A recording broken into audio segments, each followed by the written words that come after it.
जय श्री कृष्णा बच्चों। आज मैं आपको इस वीडियो के माध्यम से भाज्य और अभाज्य संख्या और सहभाज्य और जुड़वा भाज्य संख्याओं के बारे में बताऊंगा। तो सबसे पहले हम लोग चलते हैं अभाज्य संख्या। अभाज्य संख्या, अभाज्य संख्या वैसी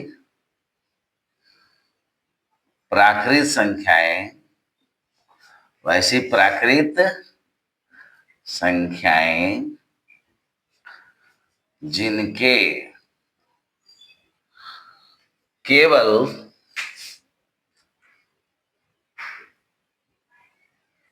दो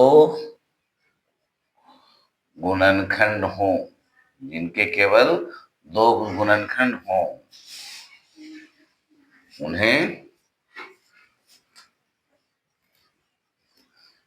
उन्हें अभाज्य संख्या कहते हैं। अभाज्य संख्या या इसी का दूसरा नाम है बच्चों या रूढ़। याद रखना मिलता, क्लास में पूछेंगे अभाज्य संख्या का दूसरा नाम क्या है, और सब भी भाव्य वगैरह भी याद कर लेगी। रूढ़ संख्या कहते हैं, संख्या कहते हैं, अभाज्य संख्या या रूढ़ संख्या कहते हैं। जैसे देखिए आपका हो गया 2, 3, 5, 7, 11 इस तरह से आगे बढ़ता है बच्चों। तो देखो इसके नोट में क्या चलोगी, तो सबसे छोटी अभाज्य संख्या, सबसे छोटी अभाज्य संख्या 2 है, जो सम संख्या भी है, संख्या भी है। क्योंकि जानते हैं इसके बाद जितने भी अभाज्य संख्याएं होंगी ना, सब के सब विषम संख्या होंगी। सबसे पहली विषम अभाज्य संख्या, विषम अभाज्य संख्या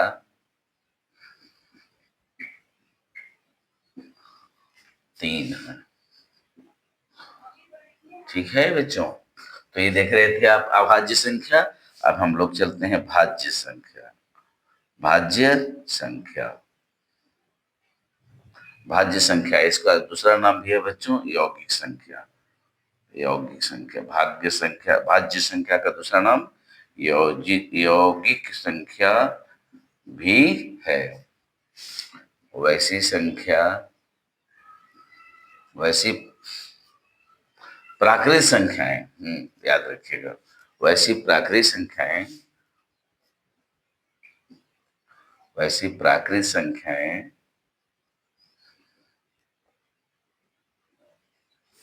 जिनके 2 से अधिक, 2 से अधिक याद कर लेना अंशिका, बहुत जरूरी है, अधिक गुणनखंड हो, गुणनखंड हो, उन्हें भाज्य संख्या कहते हैं। भाज्य संख्या कहते हैं। अब देखो बच्चे, अब यहाँ हो जाएगा जैसे कि 4, 6, 8, 9, 10 इस तरह से। ये सब संख्याएं जो है ना, इनके 2 से अधिक गुणनखंड होंगे। एक तो 1 होगा, एक 2 होगा, एक वो खुद 4 हो जाएगा। तो बच्चों अब हम लोग चलेंगे भाज्य संख्या के गुण, या नोट नंबर करके लिख लीजिएगा। सबसे पहली भाज्य संख्या क्या है? सबसे पहली भाज्य संख्या 4 है। सबसे पहली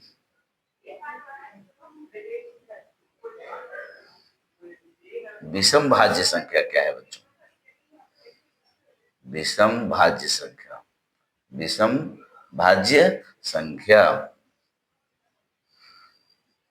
9 है। विषम भाज्य संख्या कौन है? 9 है। बिल्कुल इसको याद कर लीजिएगा।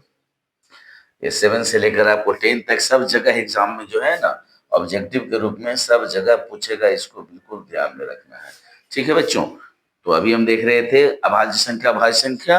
अब हम आपको बताते हैं जुड़वा अभाज्य और सहअभाज्य संख्याएं, क्योंकि अक्सर ये एग्जाम में पूछ दिया करता है और सभी बच्चे इसको याद कर लेंगे। मैं ऑब्जेक्टिव के रूप में क्लास में भी पूछूंगा।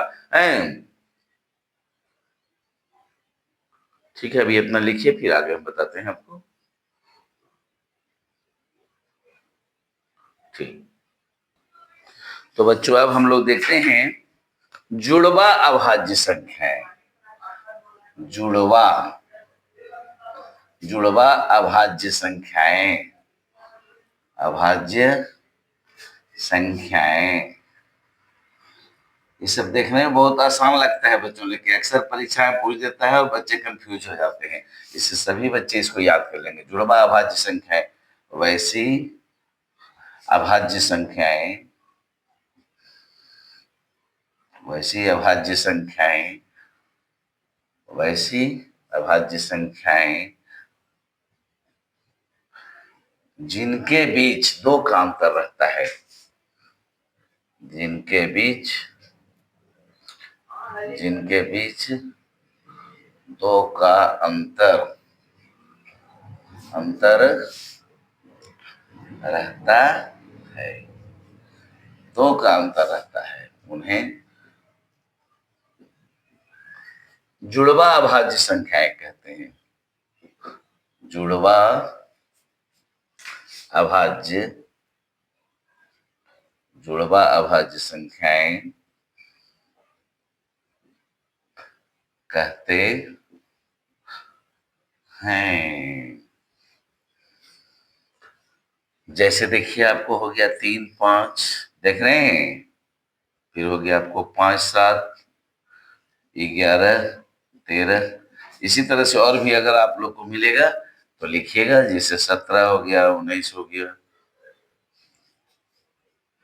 17, 19 हो गया, और भी इसी तरह से होगा बच्चों, 17, 19 हो गया, हाँ,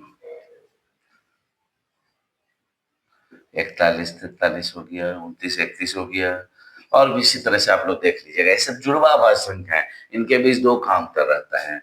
एक होता है बच्चों सह अभाज्य संख्याएं, सह अभाज्य संख्याएं। बच्चे पूछे भी थे सर सहअभाज्य संख्या क्या है? संख्याएं देखो, कृष्ण नाम बता दिया सहअभाज्य संख्याएं, तुमने पूछा था ना, देख लो। सहअभाज्य संख्याएं वैसी संख्याएं, यहाँ भाज्य अभाज्य मतलब नहीं है, वैसी 2 संख्याएं, वैसी 2 संख्याएं, वैसी 2 संख्याएं जिनका मस पूछता है बेटा, महत्तम समापवर्तक, एचसीएफ जिसको कहते हो, मस महत्तम समापवर्तक यानी एचसीएफ, सदैव 1 हो, एचसीएफ क्या हो? 1 हो, उन्हें सह अभाज्य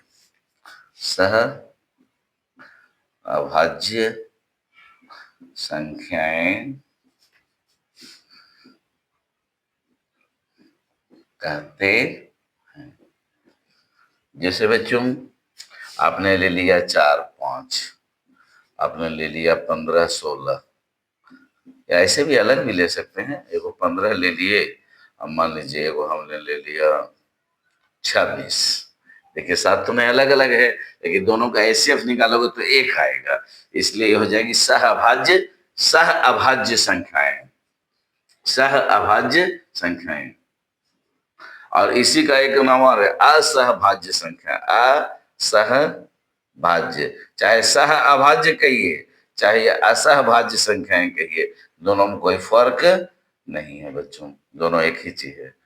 क्लास 10th में तो इसकी जरूरत भी है सहभाज्य संख्या की, क्योंकि सारा हिसाब इसी में एचसीएफ 1 पर बनेगा आपको, इसलिए इसको अच्छी तरह से आप लोग इतना याद कर लेंगे। और आज आप संख्या पद्धति आपको हम बता रहे थे दो छोटे छोटे वीडियो के माध्यम से। मैं चाहता तो एक वीडियो भी थोड़ा बड़ा बना सकता था, लेकिन उस बच्चे लिखते नहीं है, 2-2 मिनट ही लिखते हैं, इसलिए मैंने इसको 2 भाग में तोड़ दिया है। सम विषम को अलग कर दिया, चारों को अलग कर दिया, तो सभी बच्चे लिखकर क्लास में दिखाएंगे और फिर उसको याद भी कर लेंगे। थैंक यू बच्चों, जय श्री कृष्ण।